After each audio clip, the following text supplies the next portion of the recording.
हिंदी सुलभ भारती छठी कक्षा पाठ 8वां जन्मदिन। लेखक प्रेम स्वरूप श्रीवास्तव जी। जन्म 11 मार्च 1929 खरौना जौनपुर उत्तर प्रदेश। रचनाएं विविध बाल कहानियाँ, बाल नाटक, लेख, रूपक आदि। परिचय। आप पिछले 6 दशकों से मतलब 60 सालों से साहित्य सृजन से संलग्न हैं। प्रस्तुत कहानी में पानी के महत्व को बताकर उसकी बचत की ओर ध्यान आकर्षित किया गया है। तो चलो शुरू करते हैं। जन्मदिन। गर्मी पड़ने लगी थी। धीरे धीरे उसके तेवर तीखे हो चले। तेवर तीखे होना मतलब क्रोधित होना। सूरज आग बरसाने लगा, मगर इन सब से बेखबर बबलू अपने में ही मस्त था। बेखबर होना मतलब अनजान होना। उसे बाथरूम में घुसे आधा घंटा हो चुका था। शावर के नीचे उसकी धमा चौकड़ी मची हुई थी। धमा चौकड़ी मचाना मतलब धूम मचाना। कभी वह शावर के साथ नल की टोंटी भी खोल देता। अंत में माँ को ही चिल्लाना पड़ा, बबलू क्यों इस तरह पानी बर्बाद कर रहे हो? माँ, मैं ऐसा कुछ भी नहीं कर रहा हूँ, मैं तो बस नहा रहा हूँ। इस गर्मी में मेरा मन तो करता है कि घंटों नहाता रहूँ, बबलू बोला। बबलू की इस आदत से उसके माता पिता दोनों परेशान थे। वह मंजन करते समय देर तक पानी बहाता रहता। स्कूल में भी उसे अपनी इस आदत के कारण डांट खानी पड़ती। वह वहाँ के नल की टोटी भी अक्सर खुली छोड़ देता। एक पानी की ही बात नहीं थी, बिजली के साथ भी यही होता था। वह कमरे में न हो तब भी पंखा खुला रहता, तो कभी कूलर बंद करना भूल जाता। कभी वह पढ़ते पढ़ते सो जाता, तब भी बल्ब जलता रहता। माँ को ही बुझाना पड़ता। पानी हो या बिजली यानी कि ऊर्जा, दोनों का भंडार सीमित है। सीमित मतलब मर्यादित है। दुनिया के सभी लोग ऐसा करने लगे तो क्या होगा? नहाना वहाना तो दूर, लोग एक घूंट पानी के लिए तरसेंगे। लेकिन यह बात बबलू की समझ में बिल्कुल न आती। माँ और पापा दोनों ही उसमें सुधार लाना चाहते थे, पर उन्हें कोई उपाय नहीं सूझ रहा था। उस दिन शीला मौसी की बेटी पूजा का जन्मदिन था। उन्होंने सबको खाने पर बुलाया था। शाम को सब उनके यहाँ पहुँच गए, पर बबलू को वहाँ पसरा सन्नाटा देख बड़ा आश्चर्य हुआ। सन्नाटा मतलब गहन शांति। मेज पर भोजन लगा हुआ था। गुब्बारे और रंगीन झालर भी सजे हुए थे, पर कमरे में बिजली की रोशनी नहीं थी। कूलर और पंखा भी नहीं चल रहे थे। केवल 1-2 मोमबत्तियों का धीमा प्रकाश फैला हुआ था। सब गर्मी से परेशान नजर आ रहे थे। शीला मौसी ने बताया, गर्मी बढ़ जाने से बाहर तमाम जगहों पर बिजली का भार बढ़ गया है। इसलिए कंपनी ने अपने यहाँ भी आज से कटौती शुरू कर दी है।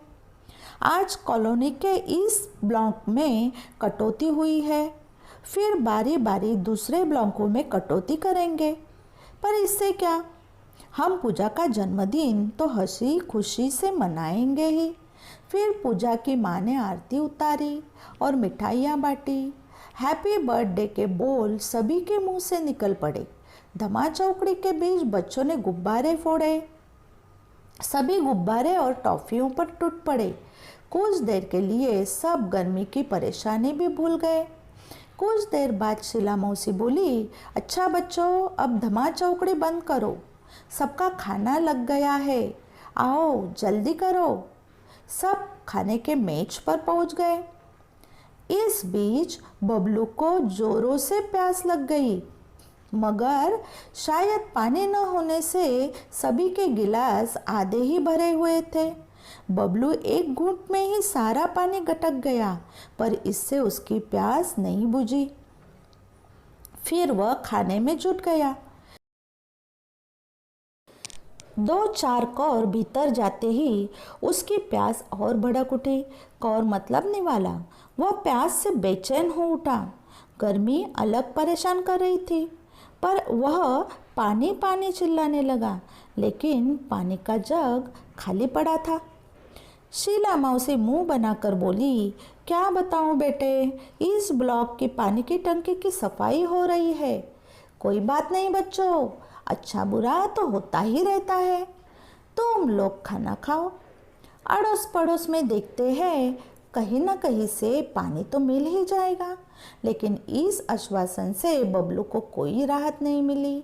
राहत मतलब आराम। प्यास से उसका गला सूखा जा रहा था। खाने का एक कौर भी गले से नीचे नहीं उतर रहा था। वह प्यास से छटपटाने लगा। आज पहली बार प्यास का अनुभव करने से तो उसे पानी मिलने वाला नहीं था। जैसे आज पानी को तो बबलू से अपनी बर्बादी का जी भर बदला जो लेना था। अब तो बबलू क्या तमाम बच्चों का धैर्य जवाब देने लगा। धैर्य जवाब देना मतलब सहनशीलता का अंत होना। तभी अचानक चमत्कार हो गया। अचानक बिजली आ गई, कूलर पंखे चलने लगे। कमरा बिजली की रोशनी से जगमगा उठा। सभी बच्चे खुशी से चिल्ला उठे, मगर बिजली आने भर से तो प्यास बुझने वाली नहीं थी। अंकल को भी कुछ अचानक याद हो गया। वे खुशी से बोले, अरे बच्चों, मैं तो भूल ही गया था कि बड़े वाले पानी के कूलर में भी पानी भरा हुआ है। अगले ही पल वहाँ का दृश्य बदल गया। कमरा ठंडी हवा से भर उठा। बच्चे बड़े सब ठंडे पानी के साथ चटपटे भोजन का स्वाद लेने लगे। बबलू की तो बाछें खिल उठी। बाछें खिल उठना मतलब प्रसन्न होना। चलने से पहले शीला मौसी और माँ एक दूसरे को देखकर कुछ मुस्कुराए। इस मुस्कुराहट के पीछे छिपा रहस्य बबलू समझ नहीं पाया। रहस्य मतलब गुप्त बात। घर पहुंचने पर माँ को बबलू किसी सोच में डूबा दिखाई पड़ा। बबलू कुछ नहीं बोला।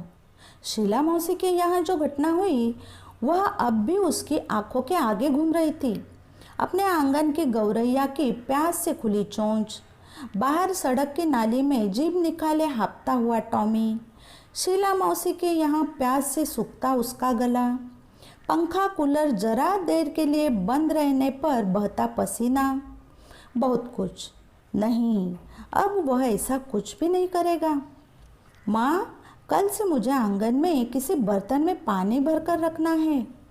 माँ हंसकर बोली, तेरे कारण पानी बर्बाद होने से बचे तब न रखे। बबलू आत्मविश्वास से भरकर बोला, माँ, अब पानी की एक बूंद भी बर्बाद नहीं होगी। मगर बबलू कभी यह नहीं जान पाया कि शीला मौसी के यहाँ जन्मदिन की पार्टी में जो कुछ हुआ वह एक नाटक मात्र था। उसे सबक सिखाने के लिए माँ ने चलने से पहले शीला मौसी को फ़ोन पर बबलू की इस आदत के बारे में बता दिया था। शीला मौसी ने भी कुछ करने का भरोसा दिया था। उन्होंने यही नाटक किया जो पूरी तरह कामयाब रहा। कामयाब मतलब सफल रहा। अब तो बबलू खुद भी अपने दोस्तों को समझाता है कि पानी और बिजली अनमोल है, इन्हें भविष्य के लिए बचा कर रखो। सदैव ध्यान में रखो, प्राकृतिक संपदाओं की बचत करना आवश्यक है। धन्यवाद।